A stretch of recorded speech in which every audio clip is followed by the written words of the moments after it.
Hey, Gaylord here. Let's go over some of our simple rules. In this case, we're going to review the syllabus and then we'll take a look at some of the procedures for Zoom and how to slant in the classroom. Some avid strategies that are really important. Well, let's begin with the simple idea of the syllabus. Okay, syllabus. There are 4 skills we have to master in 7th grade. In order to meet our Common Core standards for the state of California, we have to master the skills of reading, writing, listening, and speaking. Let's go over Zoom procedures. Now, you guys should be super familiar with this, but hey, it's always good to review. So here we go. Number 1, make sure that you are always respectful of the learning environment and yourself. Try not to distract yourself with other activities. I know that cell phone could be a problem, so just shut her off. In your Zoom, if you're a Zoomy kid, make sure that you check weekly on Google Classroom. This is where you can find your online binder that helps you organize everything for the week, as well as your weekly activities, which you should be posting on My Homework app. Okay, remember that in your Zoom account, you should always have your first and last name so that you can easily be seen for attendance. Log on, of course, with your Martin Murphy School ID and email. Please use nonverbal communication, thumbs up, thumbs down, 1, 2, or 3, and of course your electronic hands up, thumbs up, question, tools. This will help the teacher to see when you need some help or if you're understanding with your smarty pants hat. Remember that the meeting is recorded. So that way you can go back and you can learn again if you need to reteach or if you just kind of missed something that day. So also keep in mind that since it's being recorded, it's really important for you to be on your best behavior. Mute your mic, please, and beware of what's going on in the video behind you.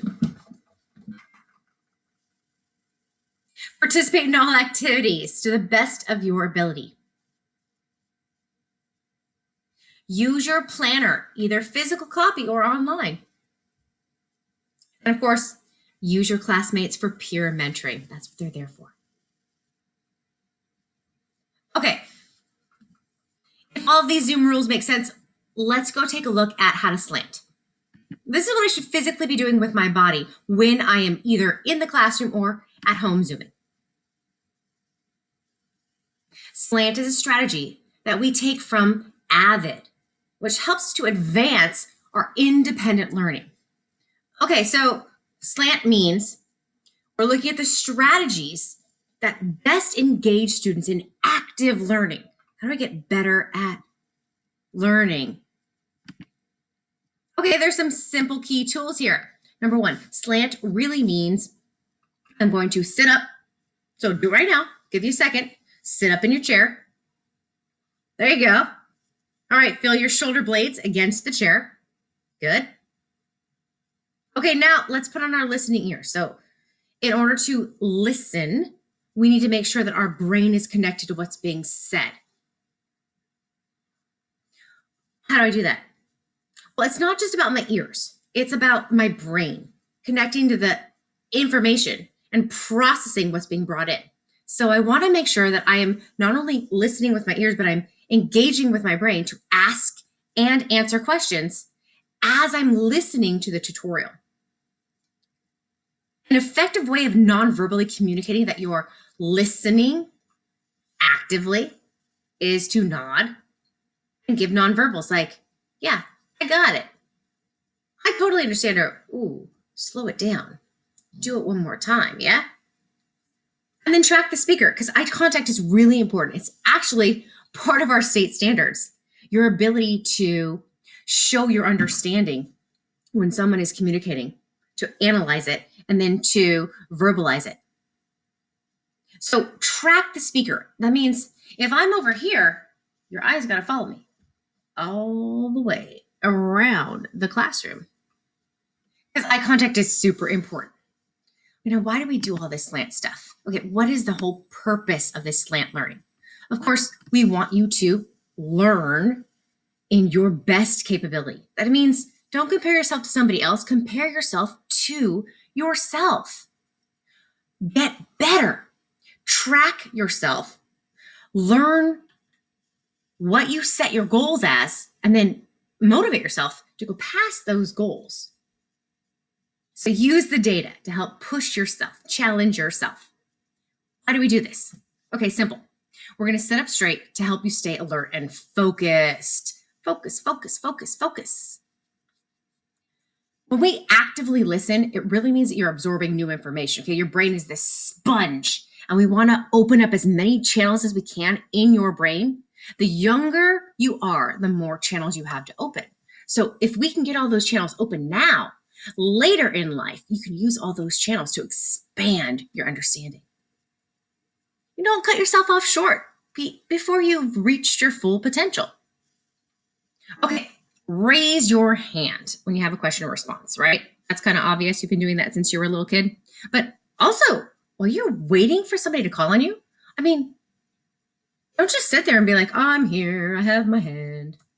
Be thinking actively. Be trying to anticipate the reaction to your question. Try to answer your own question, as someone else in the class would do. Be in your teacher's shoes and try to almost like anticipate, expect what they might say in response to your question. Nod. Okay, so again, we talked about those nonverbals, right? Because they really help the teacher to understand, but they also help you physically, kinetically to connect. Do you remember in the beginning of the school year, we talked about the 7 modalities? Okay, so there are 7 ways that we learn. We can be a visual, kinesthetic, we can be a textual learner, a musical learner. And so those ways of learning help us to better understand ourselves, right? But it's important that you also communicate your learning to your peers in the community as well as your educator. So whether it's the teacher or the student, right? I'm down at T. Whether it's teacher or another student or a group of students who is addressing you, have your eyes on the person who's talking. Literally, it's that simple. Looking at somebody can help you to better sponge up all that information that you're trying to absorb. When do I slant? Well, pretty much all the time, right? When I'm in a situation where I want to learn something new, where I'm picking up new information, I should be sitting up. I should be tracking the speaker, listening actively, asking questions, nodding along, and tracking the speaker. So when a teacher is lecturing, that's a great time. And that's kind of an obvious one, right? When someone's giving you instructions, do number 1, 2, 3. Great time to listen in our slant body position. But when other students are presenting, you always say that I learned so much from you guys because everybody has something new, some new perspective that I've never approached. And so when someone else is speaking, you might find out more information from a student than your teacher. And that's okay. That's what we're supposed to do. We're supposed to learn from each other as mentors to each other.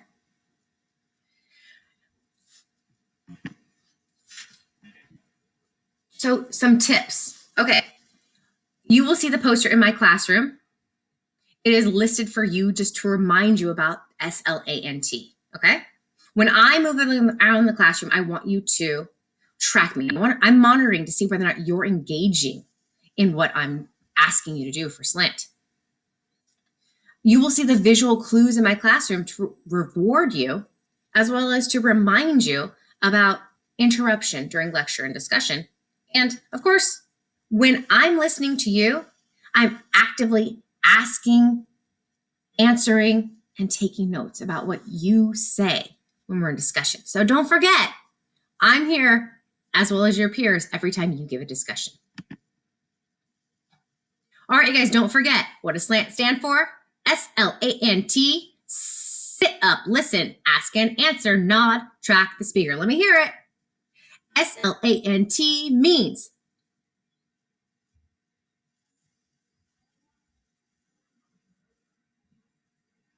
good work.